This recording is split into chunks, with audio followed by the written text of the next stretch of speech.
The big guy is back. The dog-loving, aviator-snatching, eye-gouging, one-man army with biceps the size of Birmingham is here to kick ass and eat Clark bars. And unfortunately for the bad guys, he's all out of Clark bars. That's right, Alan Ritchson has reprised his role as the iconic anti-hero, and is bigger than ever.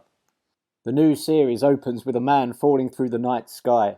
He lands in a field, his body is bent and broken where he lays splattered. Who is he? And how did he end up taking a flying lesson? Could he be a depressed stockbroker, or a Tom Petty fan who takes song lyrics just a little too literally? No, his name is Calvin Franz, a close friend of Jack Reacher, and he was murdered.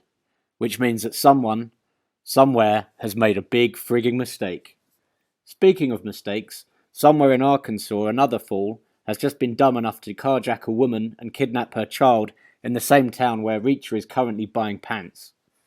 The carjacker then nominates himself for Dumbest Fuckwit of the Year award when he foolishly sends that woman to the cash point Reacher wants to use so he can buy those pants. Needless to say, Reacher beats the ever-loving shit out of the carjacker and rapidly reunites the child with his mother. Having saved the day, Reacher receives a message from former colleague Neagley, who we were briefly introduced to in episode 4 of last season. Reacher is told of Franz's death, and quickly discovers that he was investigating something when he was murdered. Not only that, other members of Reacher's former Special Investigations team were also helping Franz, and now they too have gone missing. Reacher and Neely then set about trying to find answers. Why was Franz killed? What was he working on that was so dangerous? Where are the missing special investigators?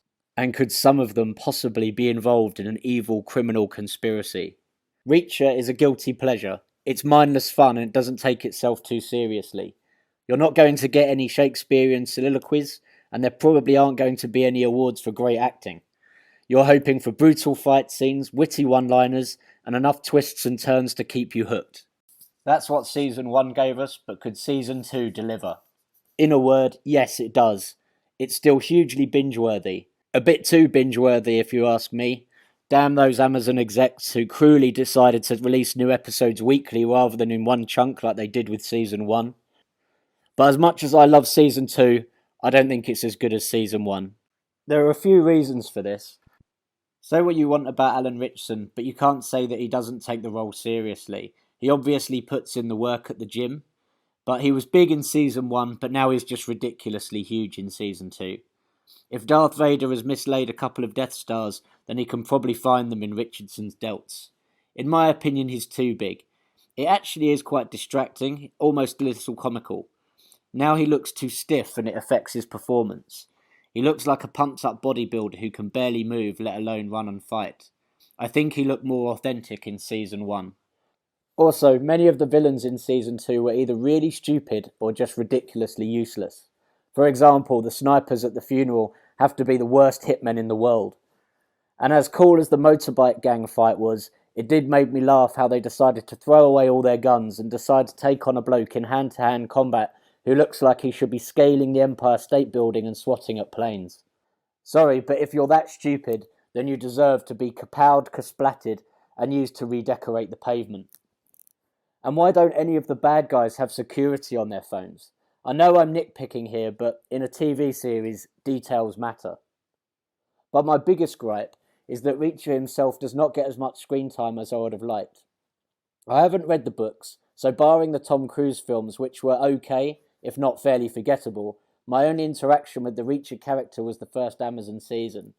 So it would have been interesting to get to know the character more before they introduced his sidekicks. The special investigators receive a huge amount of screen time, especially Neely, who is essentially the co-star. It would not have been out of place if this series had actually been named Reacher and Neely. I did a bit of a Google and wasn't surprised to see that they've made a giant leap in the order in which the original source material was written. They've basically jumped from book 1 to book 11 in one season. This sent my left nipple tingling, and call me an old cynic, but this looks like the show's creators are desperately lining up Neely for some kind of spin-off series, which usually I'm okay with, but unfortunately I feel they did this to the detriment of Reacher's character. Surely it would have been better to use one of the earlier books for Series 2. For me, the camaraderie and the jokes the team make about Reacher's nomadic lifestyle don't have a huge significance, as I've only seen Reacher in one story. I suppose if you're a fan of the books, this may not have been an issue. Anyway, let me know in the comments if you thought Season 2 was as good as Season 1. It would also be good to hear the perspective of the book fans.